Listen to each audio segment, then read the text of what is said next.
Down here, San Antone Bay, toward Cottonwood Bayou, Shell Reef Bayou, all these back lakes, these mouths that come all the way down toward Panther. Didn't quite get to Panther, got close to it, but kind of stopped short on all these back lake mouths. One thing that has happened, we had water come back for us. Big bull tide came in, so we've had lots of water that's inundated lots of these back lakes.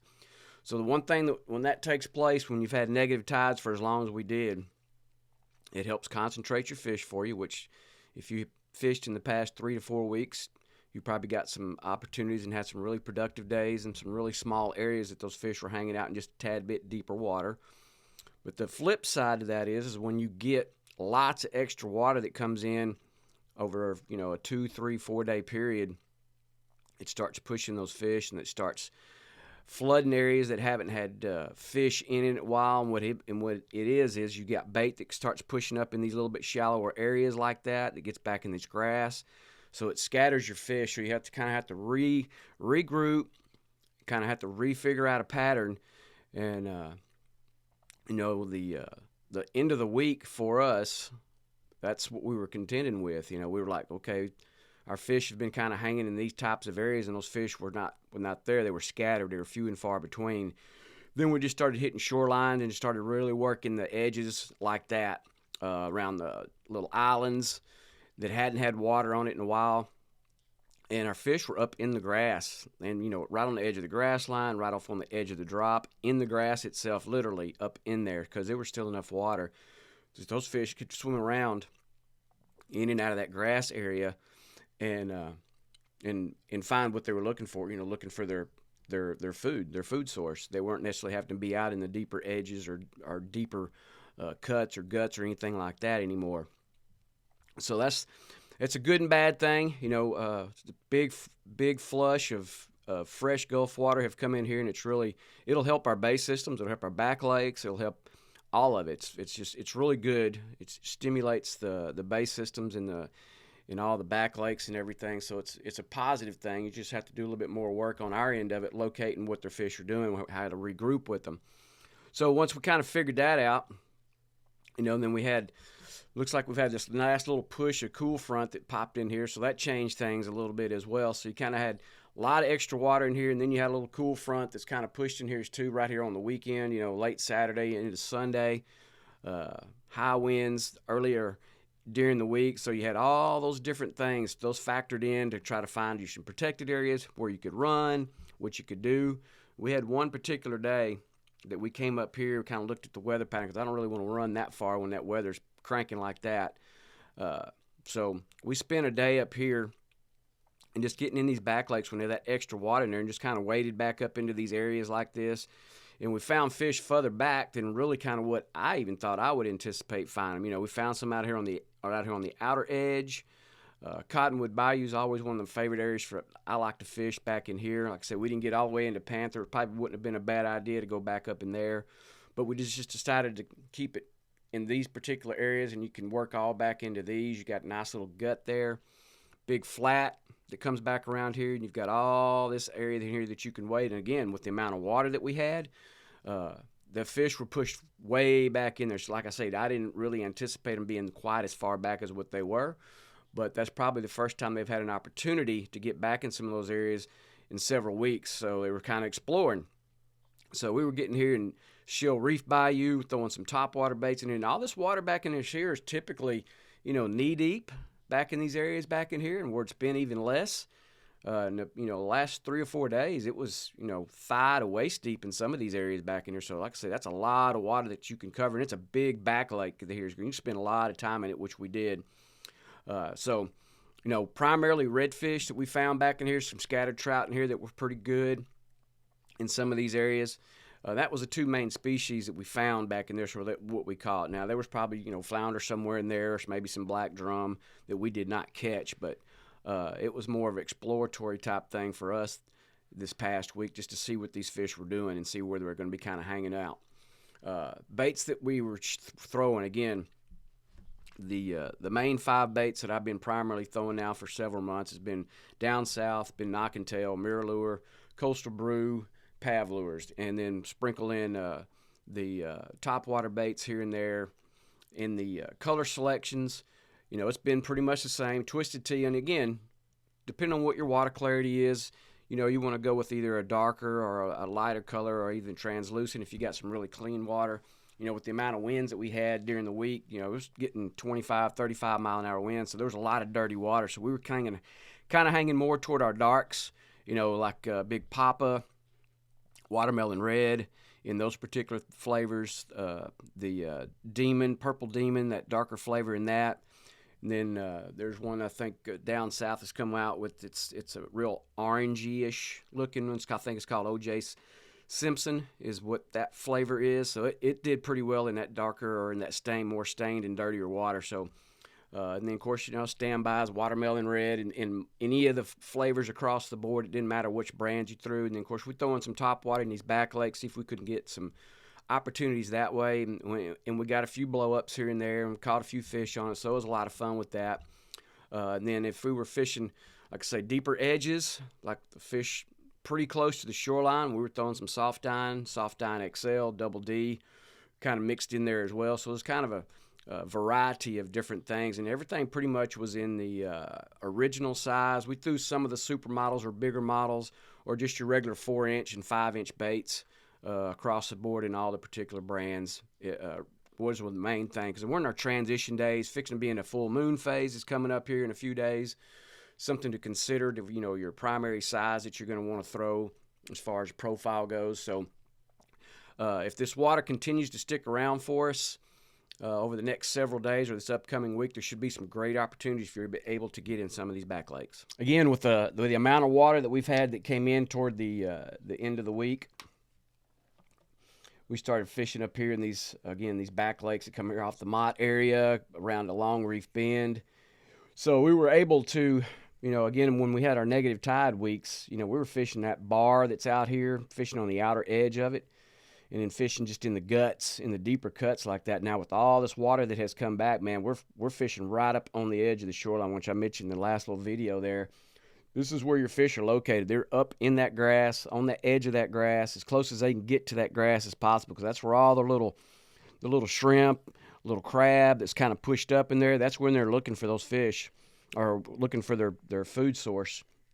So what that allows you to do, if you're able to, you've got access to these back lakes you got sand and fence that are all back in here, backside of Sherman's that's up there. You can get all onto that. There's so many of the airboats that run back through there that have been running back through there that they've made some trails that you can utilize when this water level gets up. So we take advantage of that. So we get back in here in sand, and we'll fish these areas, because you got some deep little areas like this particular little spot right in here. It's a pretty deep little drop off, but we're finding our fish that are more out here in the middle on the edge of the grass, all scattered out in and around those types of areas. Not trying to get too far back, because all this stuff, if you've ever run this back here, it's all interconnected. You can run these back lakes a long way. You can dump in right here at the Mott. You can run back into here. You can pop it out on this thing here, run all the way up into the backside of Allen's. In this little deep little cut, little channel that's back in here that snakes around all back here on the front, this little island area, lagoon area, whatever you want to call it. It all connects back in these areas like that. So this is when I tell you, when you get the opportunity to run these big bull tides that come in here with lots of water, man, especially if you got a fairly decent shallow running boat, you can run all this, and you can find new areas to fish, and probably areas you haven't been able to fish before. So that's what's fun about that. So you can really cover a lot of area, a lot of water back in there. Just allow yourself to make sure that you're paying attention to what those tides are doing, because they can drop out in a hurry. And that's one of the areas back there you do not want to get caught up in if that tide's really running out on you. But as it stands of right now, we still have plenty of water in the system. Looks like it's going to stay for a little bit, but again, beware. Just make sure that you're paying attention to that. Again, the redfish scattered all out and about through there. Really hadn't seen any big pods of them that are back in some of these areas, because again, with the amount of water that's come in, it's kind of scattered them all out. So we got to kind of let them regroup a little bit. But you pick up a couple here, a couple there. some scattered trout, and all the trout have been pretty solid. They've been in that 15 to 19 range pretty consistently. And again, what I've mentioned in the past, the conservation's working. It's doing exactly what it's designed to do. So, and we're catching a lot of trout that are in the restricted slot, that 20 to 30 inch. We're catching some nice 23s, 24s, 25, and they're just super solid. These fish are really starting to push up on grass beds. So if you're targeting areas, that's what you want. Common denominator is always going to be grass. Water temps were up in the upper 70s. Now this little cool front that's pushed through, we'll drop that back down a few degrees. May keep you in waders just for another week until we can rebound and get back up in the upper 80s again, mid to upper 80s, to let that water temp warm back up, because it's been nice to be able to wet wade. Again, the same flavors in the down south. It's been the twisted tea, it's been the white ice, it's been bone diamond, big papa. Purple rain's been another one that's kind of been popped up on the radar that's been pretty good for us too, in multiple different sizes. And the pavlures, the 5-inch, in the same flavors. They just got different names. And then, of course, in the coastal brew bait, the same thing. Pretty much I throw what they call the nuke juice in that one, in the 5-inch, and then the vanilla bean, I believe it is. Those are the two ones that I throw the most for them, for that particular brand. And, of course, the knock and tail, the heavy metal, and the greenback have been very good. And rogue as well, starting to pick back up again. It kind of wasn't as productive there for a while, but the other flavors have been. Of course, and then the Mirror Lure Little Johns and then the Little John XLs have been pretty good as well in multiple different flavors. Just so you have those in your box. Like I say, we're in the transition days. Majors and minors have been very good to us, so make sure you're able to incorporate those into your fishing day. Back up here in St. Charles, again, lots of water, man, lots of new areas that can open up for you. We spent some time here on this point there that comes all the way down into Cowchip, the back lake that's back in here, the little lagoon that's here. Then the shoreline that runs right there. Beautiful water right through here, man. Great grass beds. You got a nice little drop edge on that. So all that's opened back up for us with the amount of water that's been in play. Cavasso Creek's another one. It's one of my favorite areas to fish in St. Charles. When that water's up right there, you can get right up on that shoreline, and those fish are hanging in there. And of course, if you fish back in that area very much, you know that there's a couple little back lake mouths and a really good stretch of water, at least for me anyways. As soon as you get into the creek area and you start wading down that shoreline, you got the first little back lake mouth as you wade toward Business 35 or Highway 35, and then you got a little long stretch of flat that's there, and you got another small little back lake mouth that dumps out into that. So that stretch of water right there, for me, has been very good.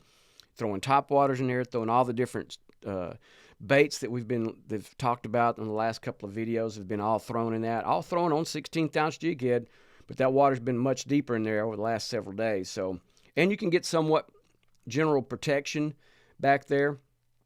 St. Charles is a pretty nice little base system that sets up for you, and there's usually a particular shoreline you can get on that you can grab some protection from somewhere. Big and Little Sharp, that big flat out there has been pretty good for us. Get up on Boy Scout camp, it's been pretty good as well. Hadn't been to the very back, hadn't spent much time back there, especially since it's warmed up more, spent more time up front. Egg Point has been another really good shoreline that's kind of set up for us, and it sets up for you either north or south setup, so you can fish that either direction depending on what wind you have. And then, of course, up here in the front, you get up in East Pocket, you got a lot more shell that's up in there. We're starting to see more trout kind of hang out in and around that. Of course, the redfish are in around that point there, and this whole shoreline right here has been okay. That's directly across from that little St. Charles boat ramp. It's been pretty decent. But you're just taking your time when you're wading. You're working shoreline, you're working areas, and you just see kind of what the structure is and what's going on, what these fish are doing and where they're kind of pushing up on. Again, with the amount of water that's been pushed in, these fish have scattered out. So you can fish the little cut through in here and then back up in this area here. But that said, just take your time with it.